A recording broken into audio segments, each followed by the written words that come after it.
Perkenalkan, nama saya Manuel Teo Prabowo. Saya bersama dengan kedua teman saya, Erdinand Adi Saputra dan Calvina Salenbieng akan menyampaikan presentasi tentang Louis Jacques Manet Daguerre dan juga Arben Rambe.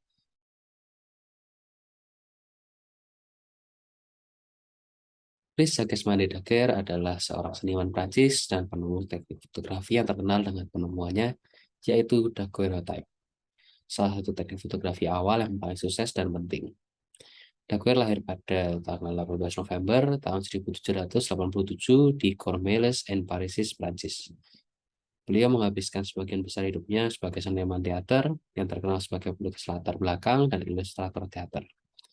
Pada tahun 1822, beliau membuka studio daguerreotype bersama dengan Joseph Nicephore Niepce, seorang penemu Prancis yang sebelumnya telah mengembangkan teknik fotografi berdasarkan proses cahaya dan penggunaan asam. Namun, Niepce meninggal pada tahun 1833 sebelum mereka sempat menyelesaikan proyek mereka. Setelah itu, Daguerre terus bekerja pada pengembangan daguerreotype secara mandiri. Pada tahun 1839, beliau memamerkan hasil kerjanya di Akademi Sains di Paris, di mana daguerreotype dipresentasikan sebagai cara baru yang unik dan cepat untuk membuat gambar tanpa memerlukan penggunaan asam. Teknik ini melibatkan pengambilan gambar pada sebuah lempengan tembaga yang diselimuti dengan lapisan perak dan kemudian dikenakan uap merkuri untuk menghasilkan citra yang tahan lama. Karya Daguerre dengan teknik daguerreotype diterima dengan baik oleh masyarakat. Berbagai seniman atau fotografer dari seluruh dunia mulai menggunakan teknik ini untuk menghasilkan gambar-gambar unik yang sangat terperinci dan akurat. Daguerre kemudian diakui oleh pemerintah Prancis pada tahun 1839 dan diberikan hadiah tunai yang sangat besar dan serta pensiun seumur hidup untuk keberhasilannya dalam pengembangan teknik ini. Namun Daguerre meninggal dunia pada tanggal 10 Juli tahun 1851 di Blaye-sur-Marne, Prancis, setelah karir yang menghasilkan banyak inovasi dan kontribusi yang penting dalam dunia fotografi dan seni. Pencapaiannya dalam pengembangan teknik daguerreotype telah membuka jalan bagi teknologi fotografi modern dan karya-karyanya telah mempengaruhi seni dan ilmu pengetahuan sejak saat itu. Daguerre memulai karirnya sebagai pelukis teater dan dekorator yang kemudian membawanya ke Paris pada tahun 1809. Di sana ia mulai bekerja di teater franchise sebagai dekorator dan seniman panggung. Pada tahun 1822, Daguerre membuka studio seni di Paris dan mulai berkarya sebagai seniman lukis. Ia dikenal sebagai pelukis landscape dan potret, dengan karya-karya yang dipamerkan di Salon de Paris. Pada tahun 1829, Daguerre bertemu dengan Joseph Nicephore Niepce, seorang penemu fotografi Prancis yang dikenal dengan teknik heliografi. Keduanya berkolaborasi untuk mengembangkan teknik fotografi yang lebih baik, yang akhirnya mengarah dengan penemuan daguerreotype ini. Pada tahun 1839, Daguerre mengajukan hak paten untuk teknik daguerreotype yang memungkinkan fotografi diproduksi dengan presisi dan detail yang lebih baik daripada teknik fotografi yang sebelumnya. Teknik ini sangat populer pada masa itu dan Daguerre menjadi sangat kaya dan terkenal dekat penemuannya. Selanjutnya, saya akan membahas karya Louis yang berjudul The Great Type of Boulevard du Temple. Karya ini merupakan karya fotografi yang diambil oleh Louis pada tahun 1838. Karya ini menampilkan pemandangan jalanan di Boulevard du Temple di Paris, Prancis. Di tengah-tengah gambar terlihat seorang pria yang berdiri diam, yang menggunakan sepatu mengkilap dan berjas hitam. Terdapat juga seseorang yang duduk di depan toko yang terlihat jelas karena dia merupakan objek yang diam. Sebagian besar orang-orang yang terlihat di dalam gambar terlihat blur atau samar-samar karena gerakan mereka yang tidak dapat dijaga dalam waktu yang lama untuk memperoleh pencahayaan yang cukup. Dalam karya ini juga, Louis menggunakan teknik daguerreotype, yaitu proses fotografi yang melibatkan pengambilan gambar pada lempengan tembaga yang dilapisi dengan lapisan perak dan kemudian dikenakan uap merkuri.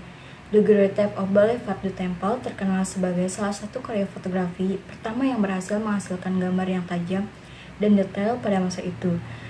Louis berhasil mengambil gambar yang menunjukkan pemandangan jalanan dengan cahaya yang tepat, dan ia berhasil menangkap detail dari setiap gambar.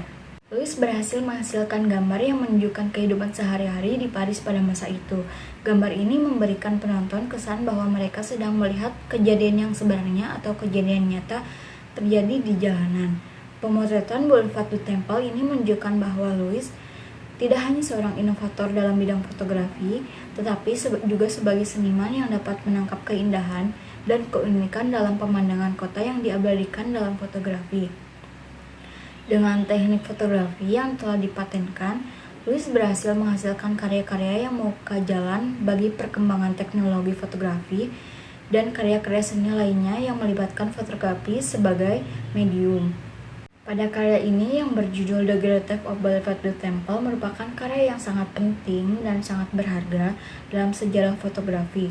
Karya ini menjadikan salah satu contoh awal dalam perkembangan teknologi fotografi dan seni, dalam memberikan kontribusi besar bagi perkembangan teknologi fotografi dan karya-karya seni yang melibatkan fotografi sebagai medium.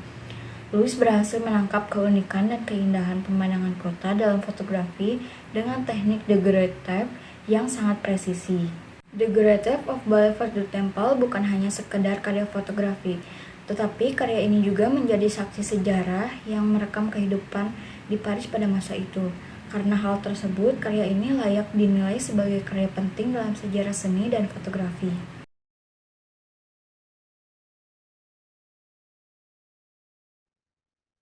Arben Rambe adalah seorang fotografer yang lahir di Semarang pada tanggal 2 Juli tahun 1961. Arben Rambe adalah salah satu jurnalis yang sangat menguasai penulisan dan juga fotografi. Arben Rambe sudah mulai tertarik pada dunia fotografi sejak beliau berusia 5 tahun. Sehingga saat beliau berusia 13 tahun, beliau sudah menguasai cuci dan cetak foto hitam putih. Kamera pertama yang beliau gunakan adalah kamera Ricoh 500 GX. Beliau menggunakan kamera ini pada tahun 1977, yaitu pada masa SMA. Beliau sudah mulai menekuni fotografi dengan belajar lebih mendalam di SMA Loyola 1 Semarang. Setelah lulus SMA, beliau melanjutkan pendidikannya di Institut Teknologi Bandung mengambil jurusan Teknik Sipil dan lulus pada tahun 1988. Lalu beliau melanjutkan karirnya sebagai fotografer. Berbagai lomba fotografi juga telah dimenangkan oleh beliau, dalam maupun luar negeri. Tetapi saat ini Arben Rambe aktif berkeliling Indonesia untuk mengabadikan momen alam dan budaya Indonesia dengan kamera dan juga drone. Pada tahun 1988 sampai 1999, beliau menjadi fotografer untuk Yayasan Asmat.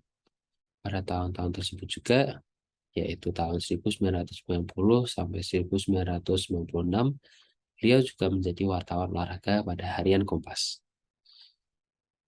Pada tahun 1996 sampai tahun 2000, beliau menjadi redaktur fotografi Kompas dan menjadi koordinator harian Kompas untuk Sumbagut pada tahun 2000 sampai 2003. Pada tahun 1998 sampai 2001, dia juga pernah menjadi ketua Pewarta Foto Indonesia. Pada tahun 2003 sampai 2006, beliau menjadi redaktur fotografi harian Kompas. Selain itu, beliau juga menjadi pengajar di beberapa universitas. Dia sempat mengajar menjadi dosen fotografi tidak tetap di Universitas Sumatera Utara Medan pada tahun 2002 hingga 2003. Dia juga mengajar fotografi di Darwis School of Photography sejak 2003 sampai sekarang. Dosen fotografi di Universitas Pelita Harapan Karawaci Tangerang pada 2004 sampai 2009. Dosen fotografi di Universitas Multimedia Nusantara Serpong Tangerang tahun 2008 hingga sekarang. Dan beliau juga pernah menjadi dosen fotografi di Universitas Indonesia FISIP mulai September 2011. Ya, selanjutnya saya akan membahas karya yang berjudul Mimi Momo. Karya ini merupakan karya foto jurnalistik yang diambil oleh Arben Rambe pada tahun 1995, tempatnya di salah satu tempat prostitusi di Jakarta. Karya ini menampilkan seorang penghibur cilik di sebuah ruangan panti pijat. Kayaknya Arben memang sengaja menyamarkan objek demi identitas penghibur cilik itu sendiri. Arben sendiri memotretnya dengan menggunakan kamera analog berjenis SLR. Di foto ini terlihat Arben memotret objek tanpa bantuan lighting fotografi, atau biasa juga disebut dengan ambient light. Di foto ini Arben menggunakan diafragma luas agar foto terlihat tajam. Arbain juga berhasil mengungkap adanya prostitusi di bawah umur melalui karya foto jurnalistiknya. Yang ini menunjukkan bahwa semua penghibur tidak semuanya berusia dewasa, tetapi ada juga yang di bawah umur. Selanjutnya, karya ini juga menjadi salah satu bukti prostitusi. Ternyata, kehidupan prostitusi di bawah umur memang sudah terjadi sejak tahun 90-an. Uniknya, karya ini sekarang menjadi sebuah kontroversi, dikarenakan Arbain yang memotret karya ini pada tahun 95, oleh Arbain dia publikasikan lagi lewat media massa di tahun 2023. Karena etika jurnalistik dahulu dan sekarang yang sudah berubah. Arbain pada saat pemotretan di tahun 95, karya yang berjudul Mimi Momo ini, etika jurnalistik masih memperbolehkan menampilkan prostitusi di bawah umur. Beda dengan sekarang yang memang sudah tidak diperbolehkan. Sekian presentasi dari kami, kurang lebihnya mohon maaf. Terima kasih.